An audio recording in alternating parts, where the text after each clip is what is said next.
Menene blockchain? Yawanci ana rikirkita shi da crypto. Ana kallon su ne a matsayin abu ɗaya. Nan da minti 4, duk sanda ka ji an ƙara cewa blockchain, kana murmushi zaka bada amsa. Shi blockchain distributed ledger ne. Me kenan ake nufi? Saƙonni ake ajiyewa a cikin shi, amma kuma kowa yana da damar da zai iya duba saƙon ya tabbatar da gaskiya. Mu ɗauka, idan kwamfutoci suna magana da server, suna tambayar ta ne ta hanyar tura mata saƙo. Ba ta duba cikin database ɗinta, ta nemo musu amsa, sannan ta maida musu wanda ta dace.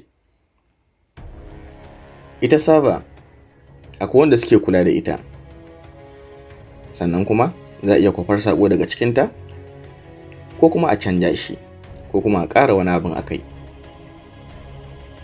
Sai dai a yi amfani da hanyar gaskata masu kula da server ɗin nan, amma sun so za su iya canja da abin da ke ciki ko su goge wani abu.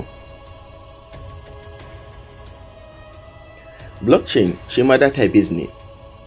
Ka ɗauke shi kamar spreadsheet na Excel da kake shigar da saƙo ciki. Blockchain ya gina akan dokoki kamar haka. Za a iya shigar da saƙo cikinsa ko a ƙara wani, amma idan an shigar ba za a iya gogewa ba, sannan ba za a iya canja wanda yake cikinsa ba.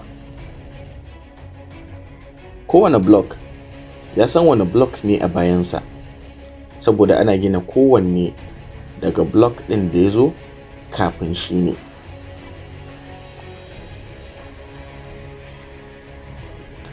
Saƙonni idan an tattara su guri ɗaya, su ne suke zama block. Za a iya ƙara saƙonni a ciki, kamar yadda muka gani ɗazu. Sannan wannan block za a jona shi a cikin jerin blocks ta hanyar hashing. To menene hashing din nan? A sanda kake haɗa sabon password a cikin kwamfuta, ba ta rikirkita shi ne ta fitar da abin da ake kira hash.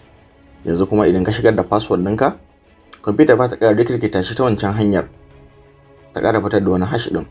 Sai ta duba ta gani hash ɗin nan yayi daidai da wancan. Idan yayi daidai sai ta baka dama ka shiga.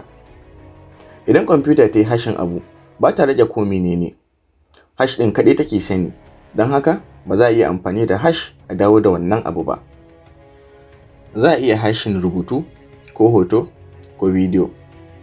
Idan aka yi amfani da hanyar hashin wato algorithm wajen hashin abubuwa kala-kala, zai ba da harfa masu tsayi iri ɗaya ne. Shi blockchain ana gina hash ɗinsa ne tare da amfani da hash ɗin wanda ya zo kafin shi. Wato kowane block ya san hash ɗin na bayansa, shi yasa ake kiran shi blockchain. Kowane block hash ɗinsa ya fita daban. Ba zai yi ka samu blocks guda biyu wanda hash ɗinsu iri ɗaya ba ne. Kowane user yana da damar da zai iya downloading cikakken database ɗin a cikin kwamfuta ɗinsa daga wajen na gefensa. Users suna magana da junansu ne ta hanyar peer-to-peer, wato kowa yana iya magana da kowa, kowa yana iya karɓar saƙo a wajen kowa. Wannan shine dalilin da yasa ko da wasu users ɗin sun sauka daga kan network ɗin, zai ci gaba da aiki ba tare da komai ya faru ba, saboda kowa yana da cikakken database ɗin a hannunsa.